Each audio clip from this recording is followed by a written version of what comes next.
शेतकरी मित्रांनो नमस्कार, स्वागत आहे तुमचं महायोजना दूतमध्ये। मित्रांनो, आपण सोलार योजनेअंतर्गत फॉर्म भरले आहेत, वेंडर निवडले आहेत। काही शेतकऱ्यांना आता वेंडर निवडीचा ऑप्शन आला आहे, परंतु सध्या वेंडर हे अवेलेबल नाहीत। ते वेंडर सुद्धा लवकरच अपडेट होतील। परंतु आता ज्या शेतकऱ्यांनी ही जी प्रोसेस केली आहे वेंडर निवडीची, तर त्या शेतकऱ्यांना जे आहेत ते आता त्यांचे जॉइंट सर्वे म्हणजेच लाईनमॅन सर्वे म्हणता कोणी, संयुक्त अहवाल वगैरे हे सर्वे होत आहेत।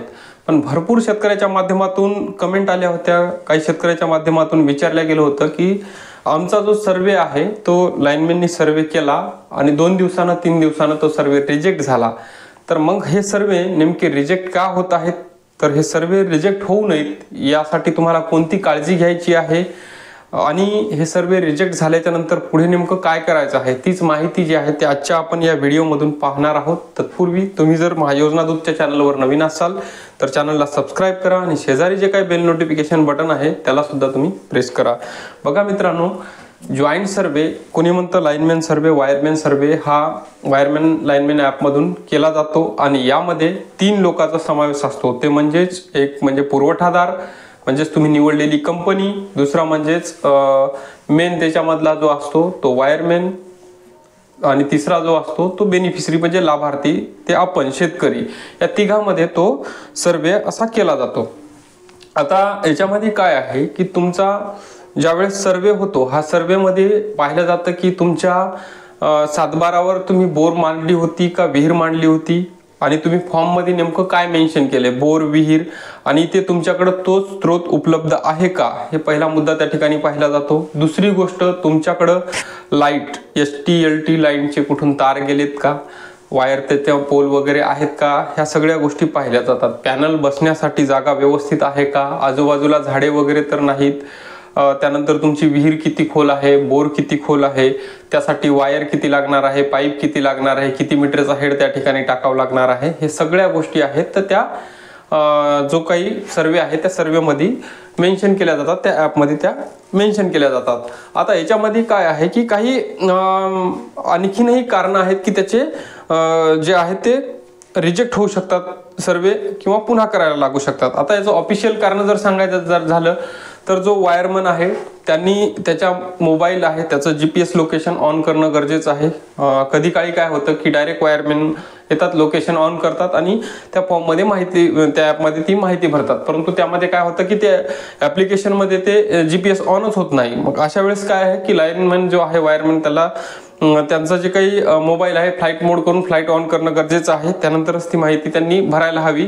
दुसरी गोष्ट, आपल्याकडे जो लाभार्थी आहे, महिला लाभार्थी असो पुरुष लाभार्थी असो, त्याच्यामध्ये लाभार्थ्यांनी स्वतः त्या ठिकाणी उभं राहावं लागेल। त्यानंतर वायरमॅन हा वर्दीवर असणं गरजेचं आहे, म्हणजे सिव्हिल ड्रेसमध्ये जर असेल तर शक्यतो कधी काळी तो पास होत नाही, रिजेक्ट केला जातो। त्यानंतर तुमच्याकडे जर ST LT ची लाईन गेली असेल, त्या तारा जर वरतून जात असतील तर तेही तुम्हाला त्यामध्ये प्रॉब्लेम येऊ शकतो। ज्यावेळेस तुम्ही बोर आणि विहीरचा फोटो काढता त्यामध्ये तुमचं मोटर आहे का, त्याच्यामध्ये टाकलेली दोरी, पहिले ऑलरेडी लागलेले सगळं डिव्हाइसेस, तिचं इलेक्ट्रॉनिक डिव्हाइस आपलं मोटर वगैरे आहे का, हे तिथं जर असेल तर ते त्यामुळे सुद्धा तुमचा रिजेक्ट होऊ शकतो। आता बहुतांश शेतकऱ्याच्या बोरवर सोलार निवडलेत आणि त्याच्यामध्ये काय आहे की बोरमध्ये ऑलरेडी आपली AC मोटर टाकलेली आहे, मग फोटो काढल्याच्या नंतर ती मोटर त्यामध्ये फोटोमध्ये येऊ शकते, त्यामुळे सुद्धा ते रिजेक्ट होण्याचे कारण हे असू शकतात। आता हे करण्याच्या अगोदर जे आहे त्या मोटर वगैरे काढून घ्यावा, ही झाली ऑफिशियली कारणे।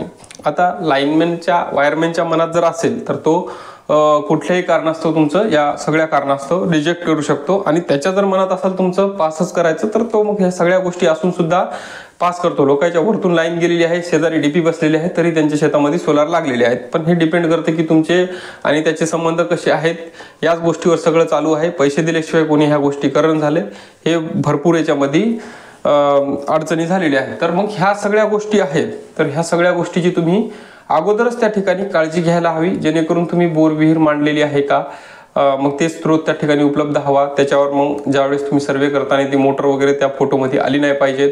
त्यानंतर बोरमध्ये जर मोटर असेल तर मग ती मोटर काढून घ्या, किंवा मग त्याच्यामध्ये तुम्ही कशा पद्धतीने तुम्हाला पर्याय करता येईल ह्या सगळ्या गोष्टीचा तुम्ही पर्याय करा.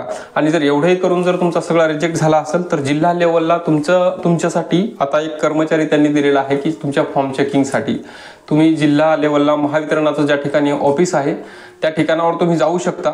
तिथं विचारून घ्या तुमच्या जिल्ह्यामध्ये तुम्हाला कुठला आणि कोण कर्मचारी त्या ठिकाणी दिलेला आहे.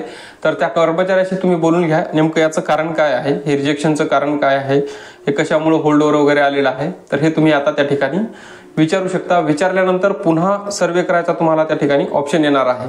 परंतु तुमच्या शेतामध्ये जर जलस्रोत उपलब्ध नसेल किंवा मग आणखीन काही मेजर प्रॉब्लेम असतील, तिथं पॅनल वगैरे बसू शकत नसतील, तर अशा पद्धतीचे जर प्रॉब्लेम असतील तर परमनंटली हे फॉर्म तुमचा रिजेक्ट केला जातो. तर त्या अगोदरसाठी जे आहे ते अगोदर ह्या सर्व जे आहे ते काळजी तुम्हाला घ्यायची आहे. आणि नंतर जे आहे ते तुमचा काही जॉईंट सर्वे असो, संयुक्त सर्वे असो, त्यासाठी तुम्हाला जे संबंधित लोक हे बोलवायचे आहेत. माहिती कशी वाटली? माहिती आवडली असेल तर व्हिडिओला लाईक करा आणि चॅनलवर नवीन असाल तर पुन्हा एकदा सांगतो चॅनलला सबस्क्राईब करा. धन्यवाद.